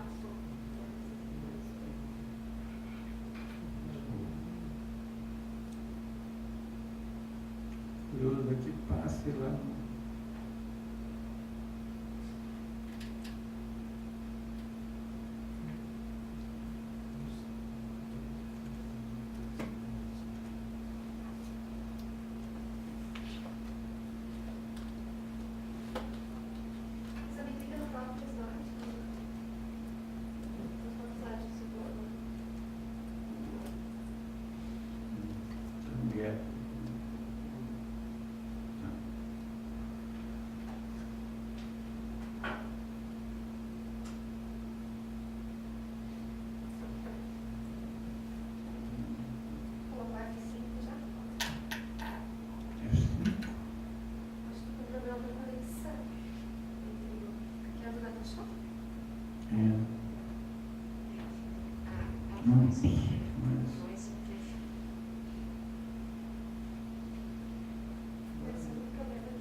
Você sabe resolver Como? esse problema? Nós Pois vamos é. ter que passar a imagem no computador para dar função. Tá. Não sei direito.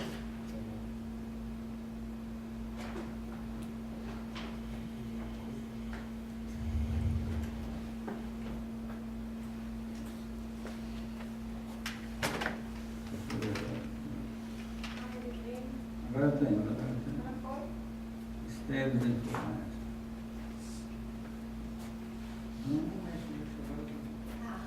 Tá bom, isso eu falei então, a questão das nossas escolas externas, o número de vítimas, 50 mil, agora tem. A questão das taxas, né?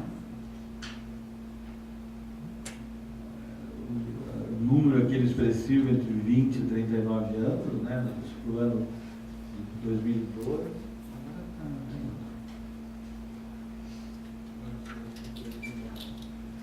Aí isso que eu falava, então, a questão, o senhor comentou do acidente de transporte, desculpa, não percebi que não estava assim, a vitimização juvenil muito maior, né, taxa jovem aqui em relação a não jovem. Aqui a questão das motos, né, que ela vai crescendo de 1,4 a quase 10 vezes mais, né, mas também o pedestre, que não o trânsito não é só quem conduz, é também quem sofre, né, o trânsito.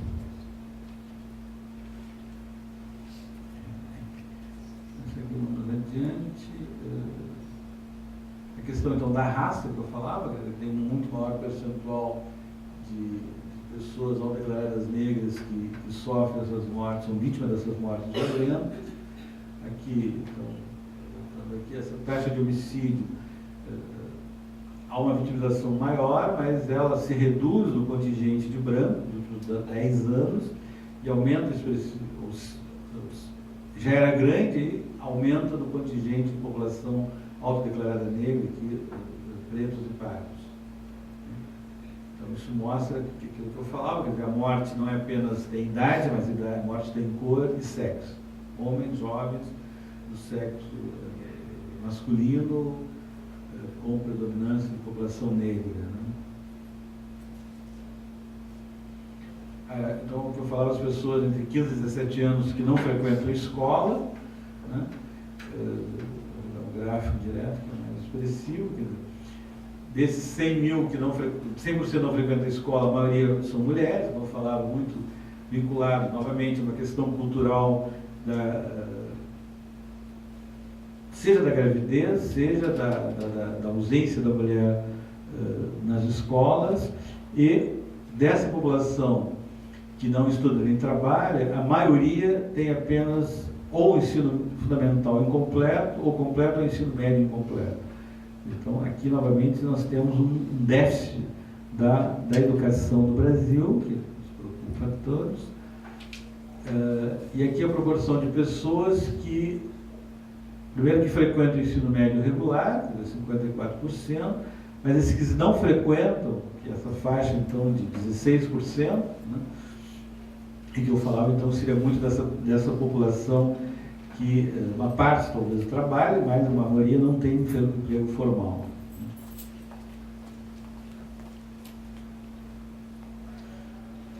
Aqui a geração canguru que eu falei, que é muito mais masculina também.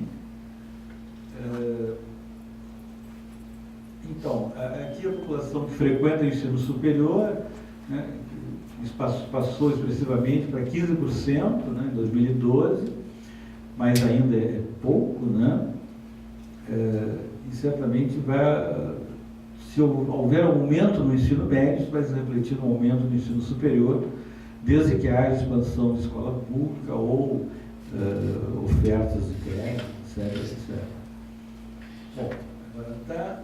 Então, o que nós vemos é que, eu vou chegando ao final, para poder ter um debate, aquilo que eu falava, no mesmo período que houve um aumento, né, as mortes violentas estariam, né, numa linha crescente, houve uma diminuição da desocupação. Então, novamente, as pessoas, uma grande parte estão ocupadas, né? Esse índice de Gini, né, que expressa a concentração da população, ele se reduz quase um ponto.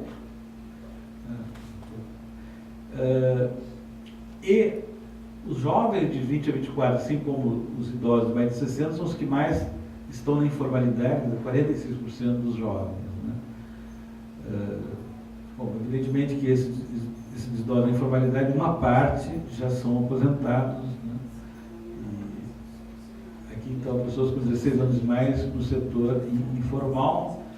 Então, bom, aqui 60 anos e mais essa de 18 a 24, uma expressiva participação.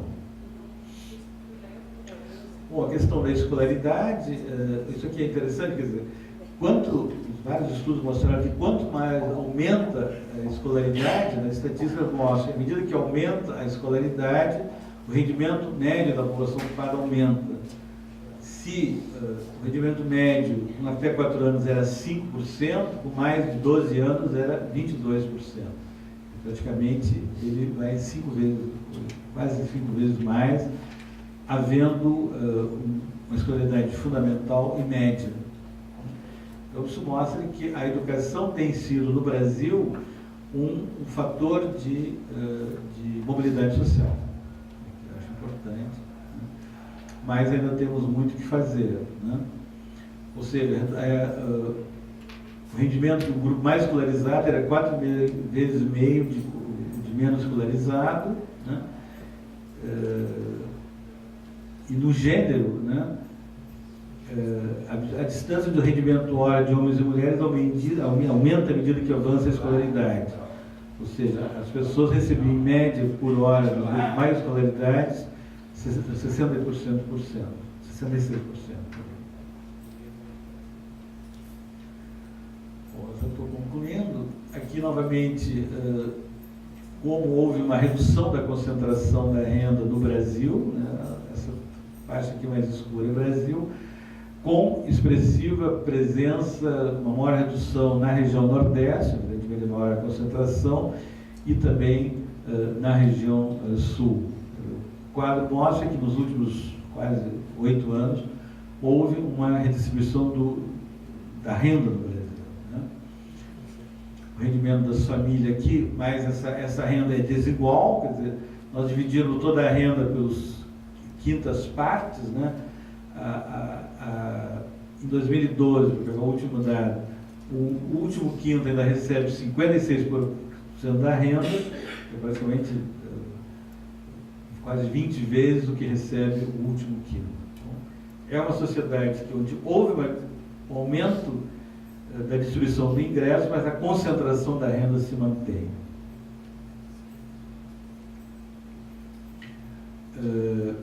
Isso aqui agora por cor, quer dizer, quanto mais aumenta a renda, o percentual de população negros, ou seja, pretos e pardos, decresce. Novamente você tem aqui uma concentração, uma distribuição desigual segundo os grupos étnicos da população brasileira, né, que eu acho que mostra que há uma questão a ser... acho que a política da universidade de cotas raciais, agora vai haver cotas nos concursos para ensino público, elas têm razão de ser, porque há uma desigualdade estrutural desses grupos de acesso às oportunidades de emprego e renda. No caso, voltando à população preta ou parda por agressões, no caso de brancos era 30%, de pretos ou pardos 82%, quer dizer, uma taxa, quer dizer, há uma vulnerabilidade 3 vezes maior da população de negros e pardos no Brasil. Novamente, o óbito por agressão, isso aqui para 2010, vejam, nessa faixa, que é a maior, né, de 15 a 29, né, se concentra um pico, é quase 80% a taxa de óbito. Aqui são, novamente, óbitos por 100 mil habitantes. Se a taxa média do Brasil seria 25, a taxa dessa população, por grupo de idade, é muito maior, e muito maior ainda os homens de cor negra, né, autodeclarados pretos ou pardos.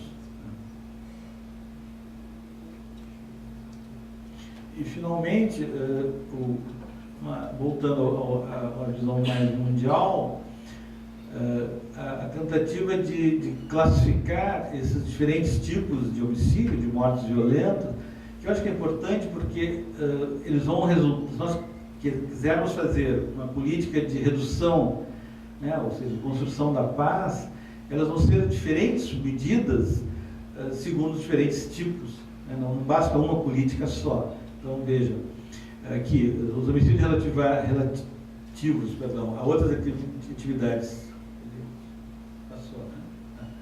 não sei se dá para ler, outras atividades criminais, seja em relação ao crime organizado ou outros atos criminais. Bom, aqui você tem um tipo de política de prevenção e de repressão qualificada.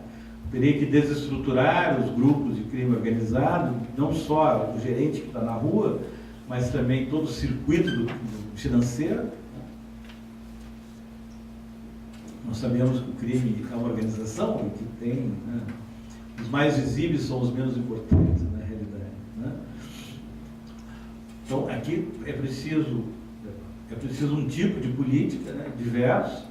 Agora, no caso dos homicídios interpessoais, também, novamente, nós temos aqueles, vamos chamar aqui os íntimos, né, dentro da família. Isso é mais uma questão muito mais cultural, e talvez haja uma questão também comum, que é reduzir a disponibilidade de armas de fogo.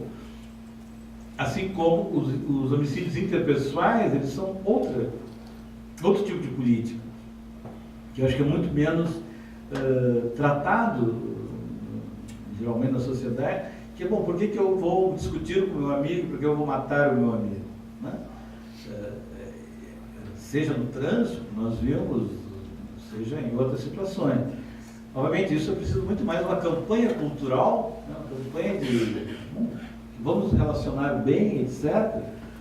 E muito menos uma questão policial ou da justiça. É uma questão... Então nós temos, só nessas 3 grandes ou 4 grandes tipos de violência letal, diferentes tipos de políticas culturais que a gente deveria fazer para tentar construir uma cultura da paz, que é um pouco que todos almejamos. Né? Evidentemente que isso é diferente daqueles homicídios por razões sociopolíticas, porque aí serão guerras civis, obviamente às vezes há muito racismo ainda, mas seriam, então eles vão dividir, a ONU vai dividir em 3 grandes grupos, né? Os homicídios relacionados a atividades culturais, relacionados a questões interpessoais, incluindo aí a doméstica, com razões mais sociopolíticas. Acho que é interessante isso, porque às vezes a gente tende óbvio que no Brasil, talvez a gente pudesse dizer que tem muito menos, né, talvez, eu acho que aqui teríamos que, a questão do prejuízo, da discriminação social, colocar questões de racismo e discriminação que ainda existe na sociedade brasileira, lamentavelmente, mas isso acontece muito mais em outros continentes, como a África, todos aqueles conflitos, ou casos como a Bolívia, casos como a Colômbia ou o México, né? Mas eu acho que isso é interessante porque isso nos mostra que se existem diferentes causas dos homicídios, diferentes origens, nós temos que pensar em diferentes medidas de prevenção, de repressão e de desestruturação dessa situação, né? E obviamente aí dentro do espaço universitário nós temos uma responsabilidade. Nós somos, afinal, todos somos educadores. Para concluir, veja, quando a gente fala muito em violência, as violências mais eficazes ou mais danosas são aquelas exatamente onde você tem maior invisibilidade, né? Então, novamente, se nós vimos lá naquele primeiro mapa mundial de que havia o menor número de homicídios na Ásia, quando nós falamos das mulheres vítimas de uma violência doméstica, enorme fica a figura, né? Então, acho que, novamente, aqui nós temos uma questão muito cultural. Lembra que na Índia, até recentemente, as viúvas, né, das classes altas, eram imoladas junto com seus maridos. Não sei exatamente quando que parou esse costume. Na China, você tinha uma violentação do corpo feminino que só terminou na República Chinesa, né, que é os pés aqueles que eram quebrados, que havia uma estética, né, que dizia que as mulheres eram bonitas se tivessem os pés pequenos. E tem um romance interessante chamado Cisnes Selvagens, que a autora fala de 5 gerações de mulheres chinesas, só que ela mostra que quando você quebrava o pé, as unhas continuavam crescendo. Então você tinha uma violência brutal aí, e que existiu na China 20 séculos. Só na República que terminou isso, e depois da Revolução Socialista de 1949. Na África também, veja, há outros casos que não estão contados, por exemplo, a excisão genital feminina, que pode atingir mais de 100 milhões de mulheres em países muçulmanos da África, que claramente, e que é toda uma questão cultural. Uma vez eu estava em Paris, quando houve um julgamento de um pai, do marido, né? E ele dizia: bom, se eu não fizer isso com a minha filha, ela vai ser uma prostituta ou nunca vai conseguir casamento, vai ser uma pária. Então, essa é uma discussão. Como é que nós vamos restaurar a dignidade humana discutindo com essas diferentes culturas, né? Hoje nós vivemos num momento assim, de muito multiculturalismo, mas isso também acho que abdica de discutir em termos da dignidade humana, como é que nós podemos melhorar a dignidade humana e a opressão, e no caso aqui a opressão de gênero. Bom, e finalmente, mostrando um pouco o chamado funil do sistema de justiça criminal, como ele é muito seletivo, né? Seletivo socialmente, seletivo racialmente. Não trouxe aqui os dados, mas se nós olharmos os 500 mil ou mais aprisionados na população das prisões brasileiras, são homens jovens de raça negra, né? E também os homicídios, se há, no caso de homicídios, ainda assim, a estatística brasileira mostra que a polícia consegue resolver no máximo 12% dos casos de homicídios. Isso é muito pior nos casos de estupro. A algumas pesquisas chegam a 80% de casos não resolvidos, né? Então, esse funil aqui é muito maior em sociedades tão desiguais como a nossa, com desigualdades de gênero e desigualdades de raça, né? Bom, esses são os dados que eu utilizei, estão disponíveis na internet, assim, Estudo Global sobre Homicídios da ONU, do IBGE, a CIS de Indicadores Sociais, esse mapa dos violências dos jovens no Brasil. Bom, com isso eu quis trazer uma primeira, eu sei que são muitos dados, mas eu quis trazer muita realidade para que a gente possa discutir. Acho que temos um tempo ainda, tem um microfone que está por aí. Não sei se nós conseguimos aqui, me ajuda aqui a ver se tem perguntas. Estamos um pouco testando hoje também as nossas conexões pela internet, mas nós já tivemos 11 mil acessos aos 250 vídeos que o Ileia pôs no YouTube, e agora queremos.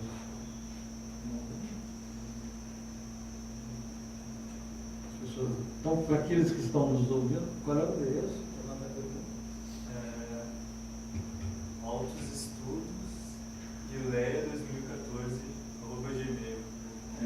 Altos Estudos, ileia2014, Gmail, podem nos mandar perguntas. 24 horas nós estaremos, os meninos vão responder as perguntas. Algum comentário?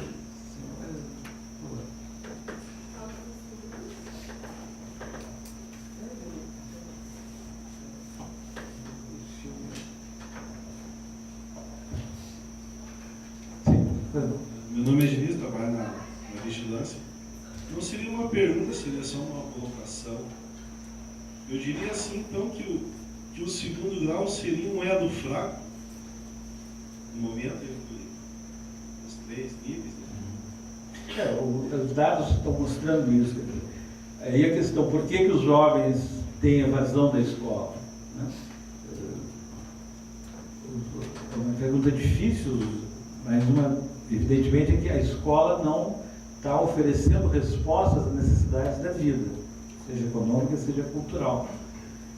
Então, isso nos obriga, da universidade, afinal nós estamos aqui formando professores, né, a uma discussão, porque claramente o Brasil conseguiu universalizar o ensino fundamental, 8, agora chegamos a 9 anos, né, mas há essa diferença.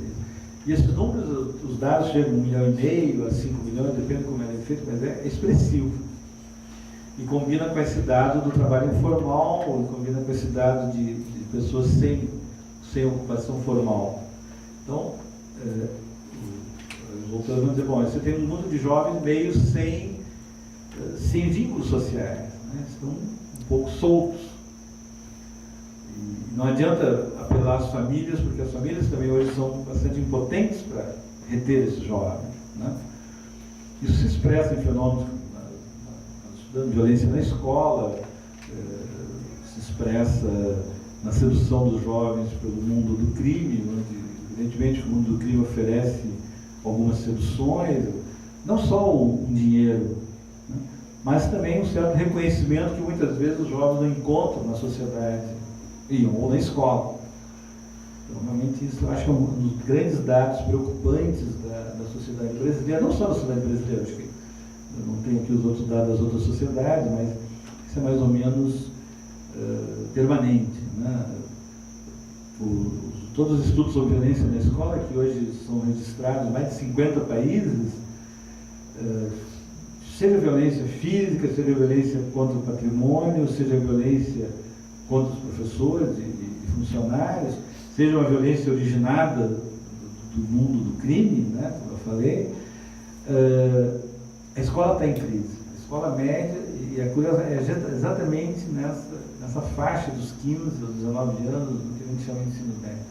Todos os casos de violência escolar letal nos Estados Unidos são na escola média, na high school, né? Então, na França também, às vezes aparece até no cinema, como esses jovens não se sentem representados nessa escola, não se sentem mais atraídos por essa escola. Então, nós temos que repensar o ensino médio. Nós fizemos essa discussão aqui no ILE, com o pessoal do Colégio de Aplicação, da Faculdade de Educação. Eu acho que nós temos que refletir mais ainda sobre isso. Concordo muito com a sua observação. Mais algum comentário?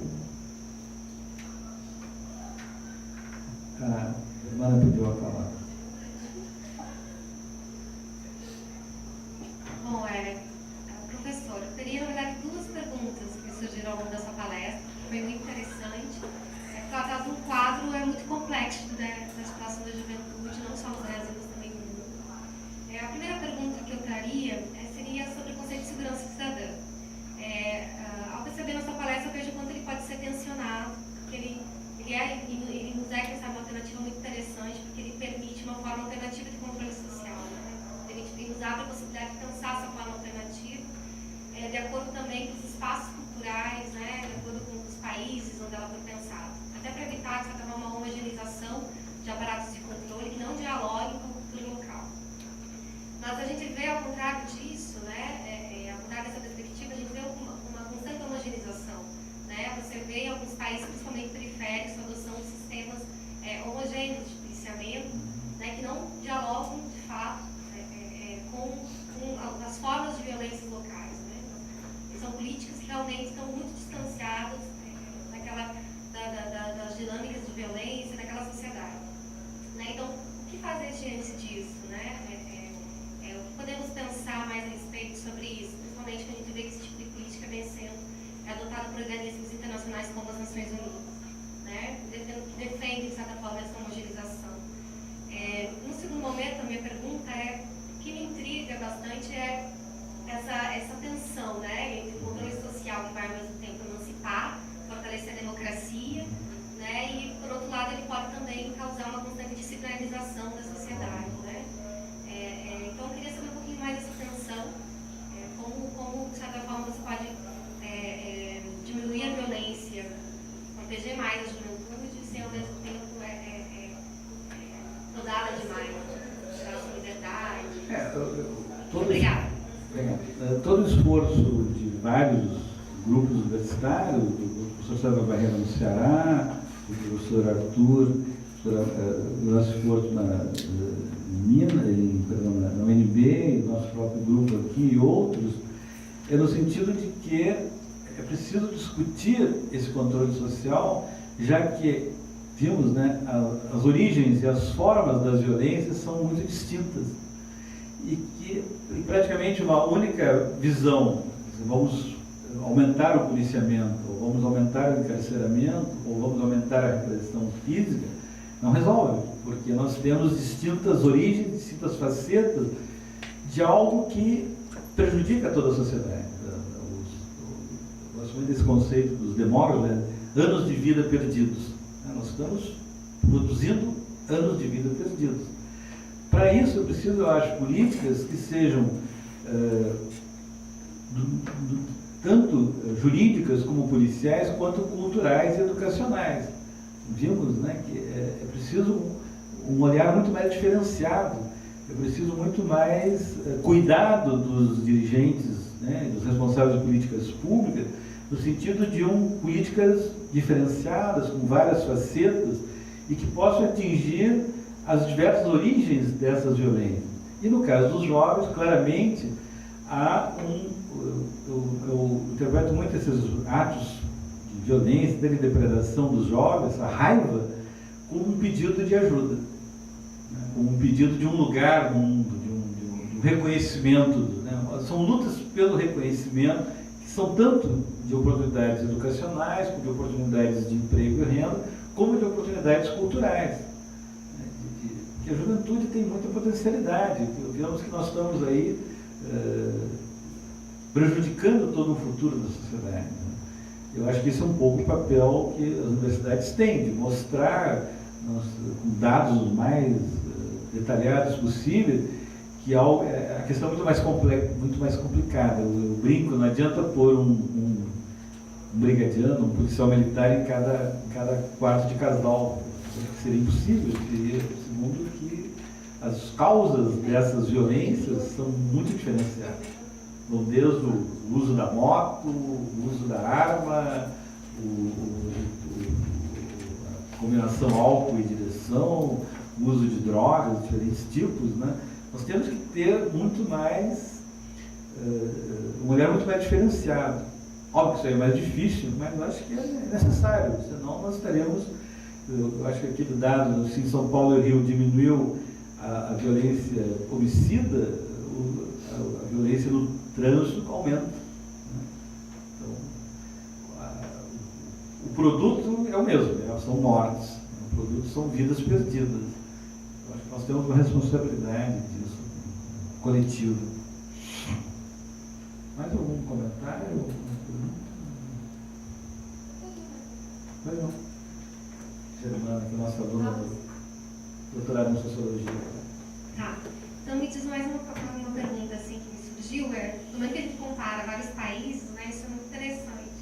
E existe no Brasil, principalmente nos estudos que são mais jurídicos, eu acho que acredito que a sociologia ela faz um esforço muito maior para fazer essa relação da qual eu vou falar, mas um vácuo muito grande, porque se estuda a violência no Brasil sem relacionar com processos globais. Né? Então é isso que eu gostaria de perguntar, como compreender, né? A gente vê que são fenômenos que atravessam diversas sociedades de maneiras distintas, mas você vê ali a causa, um resultado comum. Como compreender essa relação, né, por exemplo, do menino que morre na periferia de Porto Alegre, né, da violência aqui em Porto Alegre, por exemplo, com um processo que seja um pouco mais amplo, né, que a gente vê que acontece em outros países. A gente pode mencionar essa relação. Um grande sociólogo dos anos 50, Merton, já dizia que a sociedade de consumo ela dá uma pauta universal de consumo. Eu quero um tênis, eu quero uma camiseta, eu quero uma pasta, um celular novo, mas ela oferece meios legais limitados para alcançar isso. E aí é uma das razões pelas quais ele explicava o crime contra o patrimônio. Né? E eu acho que isso hoje é muito presente. Se nós olharmos, este mundo aqui ele está muito conectado, muito mais do que há 20 anos atrás. Há 20 anos nós temos internet, né? Hoje, uns 10 anos, nós temos 60, 80 milhões de internautas no Brasil, né? Combinando computador pessoal com institucional, nós podemos chegar talvez a 70, 80 milhões de pessoas conectadas. Então, há uma pauta de consumo mundial. Né? Só que as oportunidades são diferentes. Por outro lado, em termos assim, de como vamos resolver isso, nós tivemos alguns modelos. Né? Houve uma grande reestruturação da polícia de Nova York nos anos 90, 94, para cá, onde a ideia era a tolerância zero. Vamos então policiar os pequenos delitos, que os pequenos delitos vão impedir os grandes delitos. Teoria das janelas quebradas. Né? Isso foi realizado até no Brasil, por exemplo. Depois as pessoas organizaram firmas de consultoria internacional, trabalharam em Caracas, em Santiago do Chile, e mesmo no Ceará, que foram contratadas. Eu tive o oportunidade até de conhecer uma dessas pessoas. E pelo mundo, na Europa, as pessoas começaram a tentar universalizar esse modelo de Nova York. Né? Obviamente que isso não dava resultado.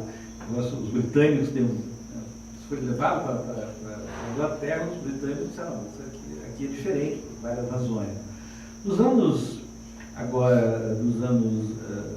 mais recentemente, nos anos 2000, nós temos um grande exemplo que são os casos de Medellín e Bogotá, no meio de toda essa mancha aqui, né, de alta violência.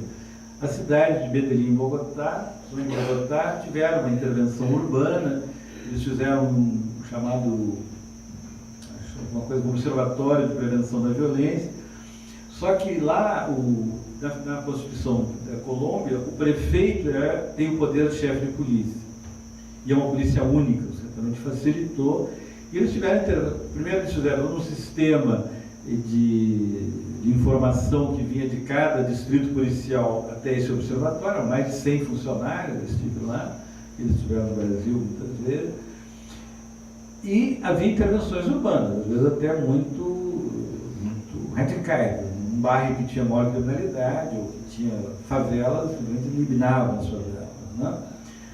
Mas houve também uma melhoria de transporte urbano, o modelo de ônibus de Curitiba foi levado para lá, etc. esse é um grande modelo, mas se nós olharmos no Brasil, esse modelo não vigorou em quase lugar nenhum. Aqui a URGS, na ILEA, tem um Observatório de Segurança Cidadã com a Unesco, o Secretaria de Segurança, que funciona 3 meses, talvez funcione mais 3 meses, mas a nossa ideia é que continuasse, mas vai ser difícil. No Brasil não tem mais do que 10 ou 20 observatórios que ajudam a dar o que Nova York já nos fazia, quer dizer, dar uma informação inteligente para aqueles que tomam medidas na área educacional ou de segurança. Então eu diria que hoje não tem mais modelos universais, o que mostra a necessidade de nós termos modelos que levem em conta essa questão universal. Por exemplo, o tráfico de drogas é absolutamente universal, né? A oferta de armas também, em alguns países, é muito forte, com especificidades locais, mas levando em conta, eu acho que essa é a grande contribuição mais recente dos estudos no Brasil e em alguns outros países, as dimensões culturais. A violência é um fenômeno cultural também. Eu acho que isso é que nós ganhamos de compreensão nos últimos 10 anos. E aí nós temos que, e se é cultural, eles atingem a todos nós. Né? Todos nós somos transmissores e produtores de cultura. Então acho que isso é interessante no sentido de responsabilizar um conjunto da sociedade. E eu falo com meus amigos policiais, vocês não são responsáveis por resolver tudo isso.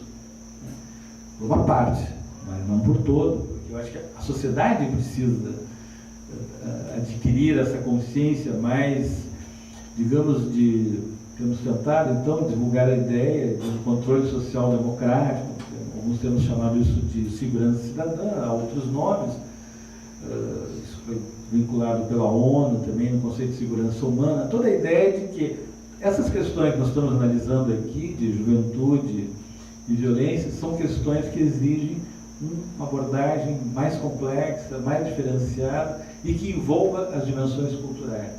Senão, é isso. No caso brasileiro tem demonstrado, tudo isso será inútil. Bom, acho que... Perdão, por favor.